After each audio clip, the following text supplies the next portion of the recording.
వివరించుకున్నాం.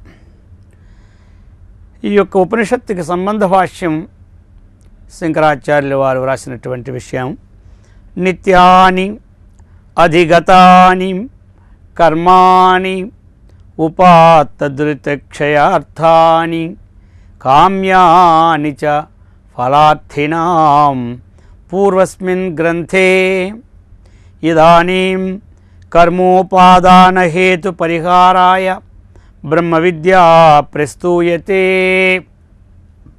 ఈ యొక్క తైత్రీయ సంహిత తైత్రీయ ఉపనిషద్ భాగములో ఇంతకు పూర్వము జరిగినటువంటి ఆ భాగాలలో, అంటే ఆ సిద్ధాంతమైనటువంటి భాగాలలో, నిత్యాని అధిగతాని కర్మాణి ఉపాత్తక్షయార్థాని,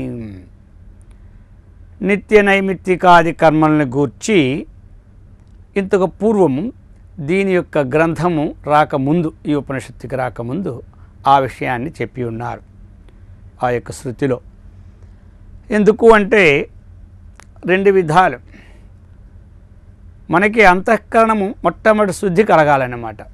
శుద్ధాంతఃకరణమునందే ప్రతిఫలిస్తుంది పరబ్రహ్మ యొక్క విచారణ. ఒక వస్త్రాన్ని రంగు వెయ్యాలి అంటే మొట్టమొదట ఆ వస్త్రాన్ని చక్కగా నీటిలో వేసి నానబెట్టి బాగా ఉతికితే దానికి ఉన్నటువంటి గింజ అనేది పైకి పోతుంది, అప్పుడు రంగు వేస్తే పడుతుందన్నమాట. అలాగనే మన అంతఃకరణం అనేది అశుద్ధంగా ఉండేటప్పుడు ఈ పరబ్రహ్మ యొక్క విచారణ అంతఃకరణములో చక్కగా గోచరించదన్నమాట.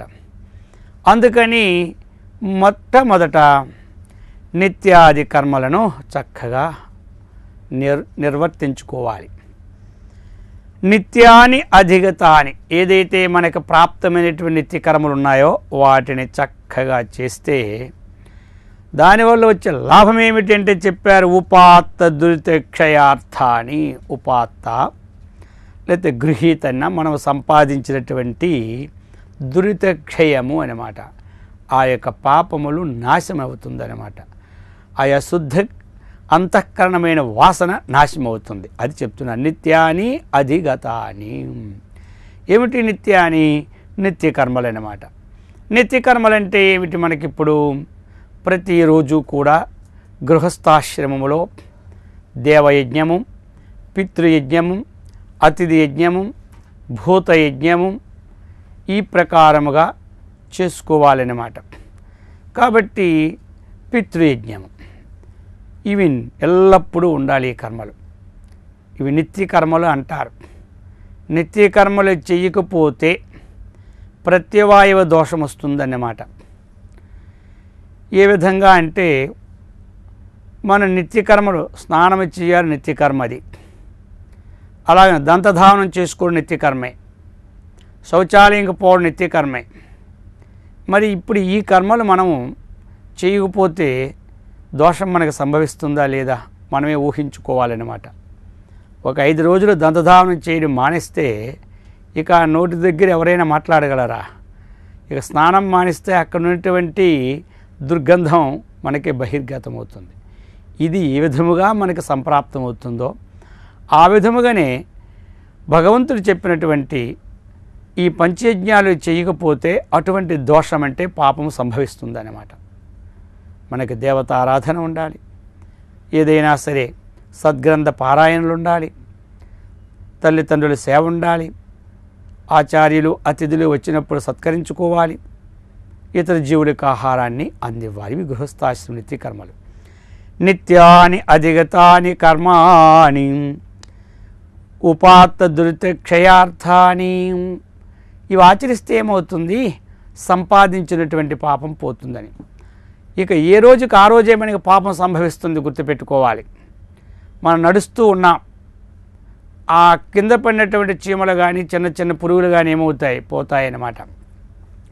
లేదు కారులో పోతూ ఉన్నాం, మోటార్ బండిలో పోతూ ఉన్నాం, ఇక ఆ రోడ్డు మీద ప్రతి చీమ దోమ ఎక్కడ పోతుందో చూసుకొని డ్రైవింగ్ చేస్తామా? మనం పోతూనే ఉంటుంటాం. మరి పోతుంటే కింద ఉన్న జీవులన్నీ ఏమవుతాయి? అవి మరణించుతూనే ఉంటుంటాయి, లేకపోతే అవయవ లోపాలని వాటి జరుగుతూనే ఉంటుంటాయి. మరి ఈ విధంగా ఇది అందరికీ సంభవిస్తుంది ఈ పాపం. ఒకవేళ స్వామీజీలు కానీ జగద్గురువులు కానీ పీఠాధిపతి కారులో పోతుంటే వారి కారులో వెళ్ళేటప్పుడు టైర్ కింద పడే ప్రాణం చేస్తే అది వారికి దోషం లేదు కాదు అందరికీ దోషం, ఫండమెంటల్ ఒకటేనమాట. కొంతమంది డ్రైవర్కి దోషం వస్తుంది అనుకుంటారు, డ్రైవర్కి కాదు దోషం, డ్రైవర్ జీతం తీసుకొని ఉంటుంటాడు కాబట్టి ఆ దోషము ఆ పీఠాధిపతులకి వాళ్ళకే ఉంటుందన్నమాట. ఇప్పుడు డబ్బు వచ్చిందనుకోండి, ఒక ఇంటికి వెళ్ళేప్పుడు ఒక పీఠాధిపతికి 1,00,000 రూపాయలు ఇచ్చారనుకోండి, అది ఎవరికి వెళ్తుంది? ఆయనకే వెళ్తుంది. అలాగనే ఆ సమయంలో దోషం కూడా వారికి సంభవిస్తుంది. అందుకే వారు కూడా చేసినటువంటి కర్మల్లో నిత్యము కూడా సత్కర్మలు చేస్తూ ఉంటే వారికి ఆ పాపం పోతుంది. అలాగనే గృహస్థులు కూడా ఈ కర్మం చేస్తే వీరికి ఈ పాపం పోతుంది. అందుకే నిత్య కర్మలు అందరికీ ఎవరికి ఏది విధించున్నారో ఆ కర్మలు చేయవలసిందే. అహరహ సంధ్యాముపాసిత బ్రహ్మచారులకు చెప్పినారు. అలాగనే గృహస్థులకు పంచయజ్ఞాలు చెప్పినారు.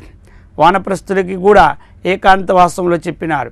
సన్యాసికి కూడా సన్యాస శ్రవణం కుర్యాత్ అని చెప్పినారు. లోకోపకారకమైన పనులు చేయమని చెప్పినారు. అది అన్నమాట. ఈ ప్రకారముగా చేసుకుంటే వారి వారి దోషాలన్నీ పోతాయన్నమాట. కామ్యాని చ ఫలార్థీనాం. ఇక ఫలార్థీనాం, ఎవరికైతే ఫలము అపేక్షతో ఉంటారో వారికి కామ్య కర్మలు. యజేత స్వర్గకామ, స్వర్గాన్ని మనం కావాలి అంటే జ్యోతిష్ఠోమది యాగాన్ని చేసుకోమన్నారు. అలాగనే పుత్రులు కావాలి అంటే దాన్ని పుత్రకామేష్టి యోగం చేసుకోమన్నారు. అదే వర్షం కావాలంటే కార్షణీయాగం చేసుకోమన్నారు. ఈ విధంగా చెప్పినారు. కామ్యాని చ ఫలార్థీనాం, అది అన్నమాట. ఇవన్నీ చెప్పి ఇదానీం, వీటి వలన కామ్యకర్మలు పరమేశ్వరార్పణ బుద్ధితో చేస్తే మనకు అంతఃకరణ శుద్ధి కలుగుతుంది. నిత్యకర్మలు తన కర్తవ్య కర్మలు కొని చేస్తే అంతఃకరణ శుద్ధి కలుగుతుంది.